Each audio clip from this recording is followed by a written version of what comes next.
In tonight's Dateline Defense, support for Syrian rebels. Today, U.S. Secretary of State John Kerry met with Arab and European allies in Jordan. He says President Obama will not send troops to Syria, but promised more aid is coming if President Bashar Assad doesn't engage in peace talks.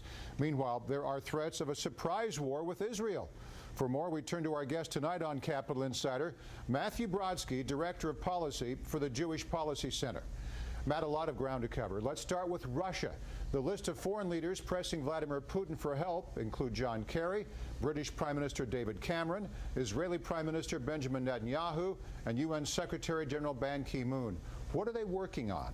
Well, it can be no doubt that Putin has made Russia indispensable when it comes to solving any part of the crisis in Syria, and that is mostly because they've been the chief obstructionist party, propping up Assad and supporting him. So each of the visitors to Moscow have had a slightly different position. Cameron has always been ahead of the United States in calling for Assad to step down and has been wanting to take a more activist approach. Israel, for its part, has drawn its own red line, and that happens to be with the transfer of weapons that Russia sells and that Iran sells to Hezbollah in Lebanon, who is fighting to prop up the regime. So Netanyahu is in Moscow, and his ask is to stop the transfer of these weapon systems. And they had attacked them in January, the SA-17 surface-to-air missiles, and they are trying to prevent the sale of the S-300 SAM batteries now. So that's what Israel wants, and it doesn't have a dog in the fight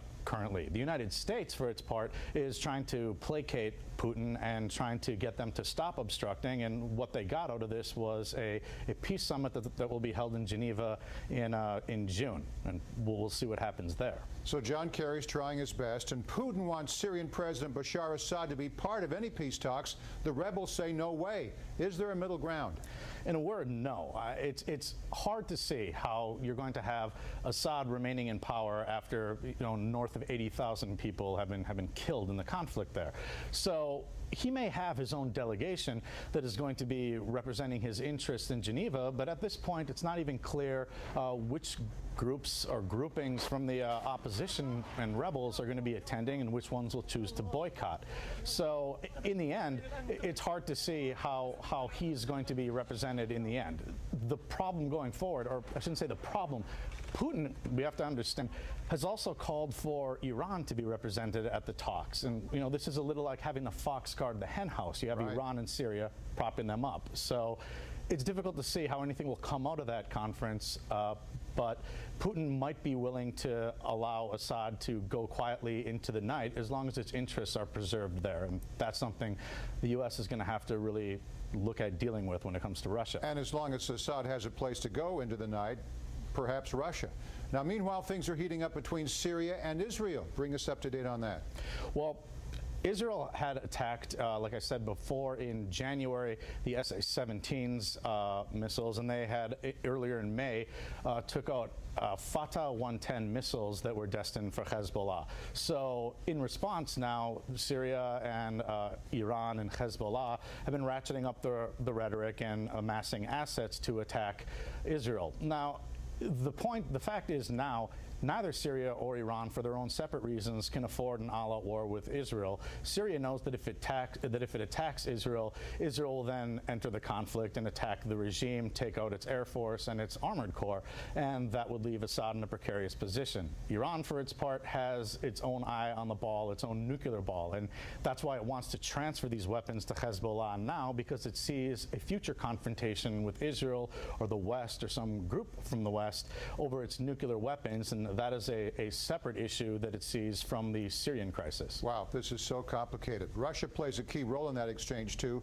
Israeli officials say they're very concerned about Russian S-300 air defense systems on their way to Syria. Explain more of that.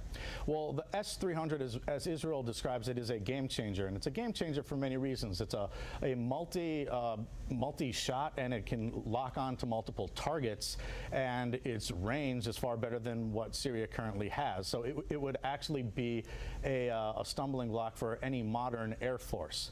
So Israel definitely would like that weapon system not to be sold. It should be noted that Russia also had plans to sell that same system to Iran and canceled in 2010, citing UN sanctions. So from what we hear today, Russia said it is definitely going to deliver the system, and it would not be surprising if Israel struck those weapons. And again, those weapons, the S-300, those aren't for Assad to use against his own people. It basically ensures Russia and ensures for Syria that outside forces are less likely to get involved, because that presents a danger to outside air force, and the opposition groups aren't flying airplanes. Exactly, one of their insurance policies. Keep us updated on this. We always enjoy having you on the program. Matthew Brodsky, Director of Policy for the Jewish Policy Center. Thanks, Matt. Thank you.